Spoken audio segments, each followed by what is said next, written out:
Les One Boulevard, the main city street leading to the palace.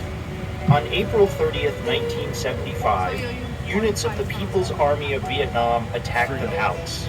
Tank number 843, commanded by Lieutenant Huy Quan Thanh, crashed into the main gate and knocked it down. Tank number 390, commanded by Lieutenant Hu Dong Duan, was the first to enter the palace grounds. If you look to your left at the front of the palace, you can see the flagpole where Lieutenant Thanh lowered the flag of the South Vietnamese government and hoisted the flag of the Southern Provisional Revolutionary Government, thus marking the end of the Vietnam War. Also on the left, you can see two tanks numbered 843 and 390. These are replicas of the first tanks to reach the palace. In front of you is a South Vietnamese F-5E fighter jet. This jet was used by pilot Nguyen Thanh Trung to bomb Independence Palace on April 8, 1975, just 3 weeks before the end of the war.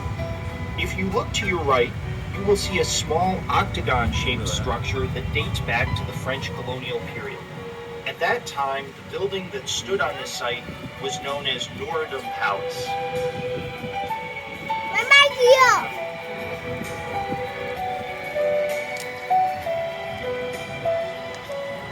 You are traveling through a garden that covers 12 hectares in the center of Ho Chi Minh City. Many of the trees you see here are more than 100 years old, and the plants and flowers on the grounds have been collected from various regions across Vietnam. In 1868, French colonial officials chose this location for the new palace of the Governor General of Cochin China. The name of the building they constructed here was Norodom Palace. In September 1954, Prime Minister Ngo Dinh Diem took over Norodom Palace and renamed it Independence Palace.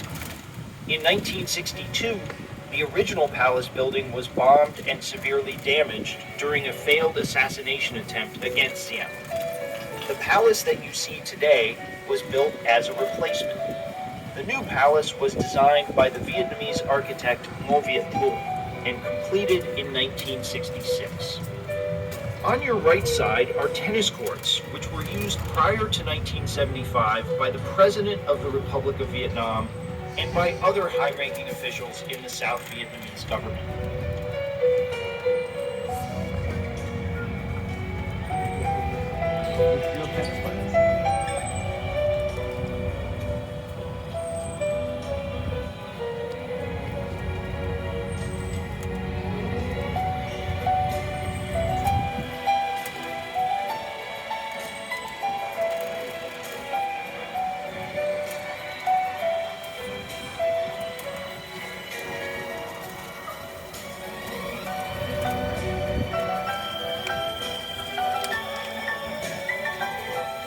Looking at the left wing of the palace, you can see how the architect used carved dragon heads to provide visual connections between the windows on adjacent floors.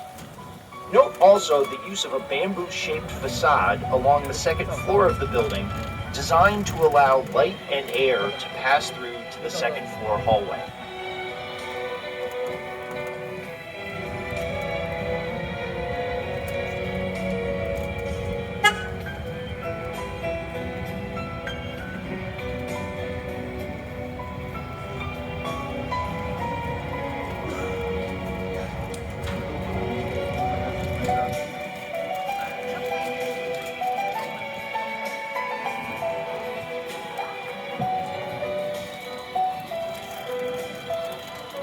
There are several cafes on the grounds of Independence Palace. The cafe right in front of you is the April 30th Cafe, and it is open for breakfast, lunch, and afternoon drinks. Please join us for a meal or a refreshing beverage.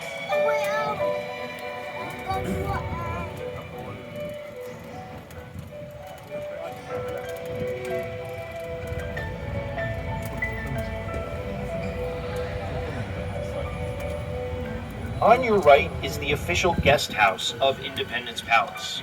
The guest house is located inside the palace grounds and features a large parking area, 45 comfortable guest rooms, a 500-seat meeting room, and dining facilities for banquets and wedding parties. Our staff is experienced and professional.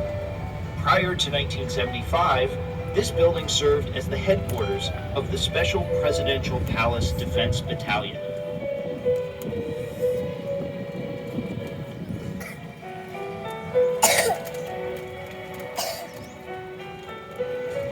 To your right is Windsor Street. That two-story villa in the corner of the palace grounds also dates from the colonial period. Prior to 1975, this building served as the headquarters of the Democratic Party, a political party sponsored by the South Vietnamese government. Today, this villa houses an exhibit entitled From Norodom Palace to Independence Palace, 1868 to 1966. This exhibit introduces visitors to the history of the old Norodom Palace and to the lives of some of the people who lived in colonial Saigon.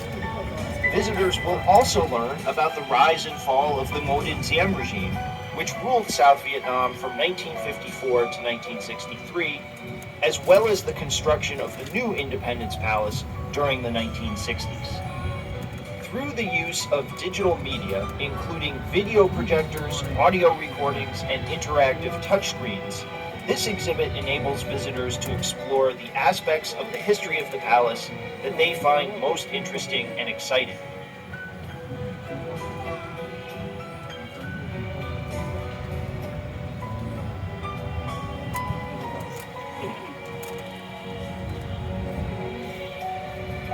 According to South Vietnamese government records, the construction of the new palace cost the equivalent of about $2.3 million when it was built in the 1960s.